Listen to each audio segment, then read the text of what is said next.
అయితే నిన్న వర్షం వస్తే ఇంకా నాకు చేతన అయితే లేదు పో అంటే నేను గొర్రెలగాడికి వచ్చిన. అయితే నిన్న చింకులు పడ్డాయని కొంచెం గట్టెక్కుదామని చెప్పి మా చిలకల మీద ఎక్కిన తర్వాత ఏమైందంటే నేను కొంచెం ఎక్కగానే వర్షం స్టార్ట్ అయింది. ఆ వర్షం స్టార్ట్ అయిన తర్వాత ఆ వర్షం వల్ల గొర్రెలు ఎటుపోయినాయి అర్థం కాలేదు. అయితే ఆ వర్షం కూడా కాసేపు రాలేదు. మినిమం 12కి స్టార్ట్ అయితే 2 దాకా వచ్చింది.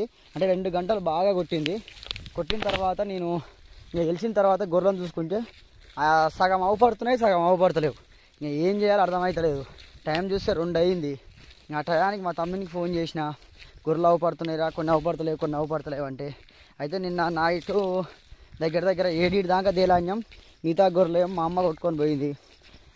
పొద్దుగాల లేవంగానే వచ్చినాం. ఇప్పటికీ దగ్గర ఇప్పుడు 8 కావస్తున్నట్టుంది.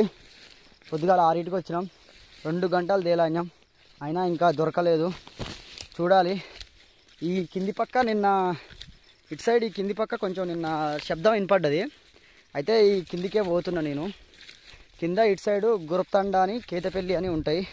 వాళ్ళ గొర్రెలు గుట్ట అనుకొని నేను లైట్ తీసుకొని ఈ పక్క పోయినా, ఈ పైకి వెళ్ళిపోయినా. ఆ పైకి పోతే ఎంత తిరిగినా దొరకలేదు. ఇప్పుడైతే ఈ కింది పక్క మా నాన్న ఇప్పుడే ఫోన్ చేసిండు. ముందల కొన్ని గొర్రెలు అచ్చులు ఉన్నాయి, మన గొర్రెలు ఏమో చూద్దాం అంటే ఇప్పుడే నేను పోతున్నా. అడిగి పోయినాక మీకు మాయా కావా అనేది చూపిస్తా. ఈ సింకులు వస్తే ఈ గొర్రెలు మేకలు ఉన్న వాళ్ళ బాధ ఇట్లా ఉంటుంది. ఇల్లు అసలు నడవనే వస్తలేదు.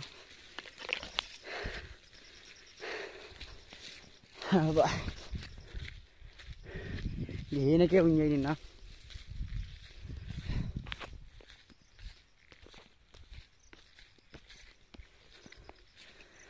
ముందలు పోతే తెలుస్తుంది.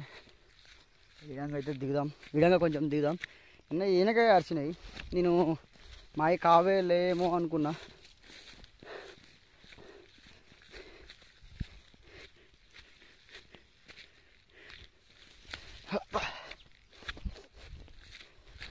ఇట్లా దిగుతుంటైతే రీసెంట్గా రంజిత్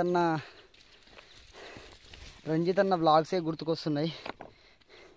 రంజిత్ అన్న కూడా పెద్ద పెద్ద మౌంటైన్ రెస్ట్లు ఎక్కి బైసైకిల్ రైడ్ చూస్తూ ఉంటారు చాలా వరకు.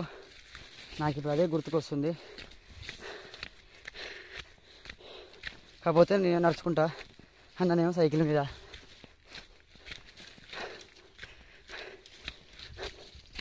ఇంకా చాలా దూరం పోవాలి.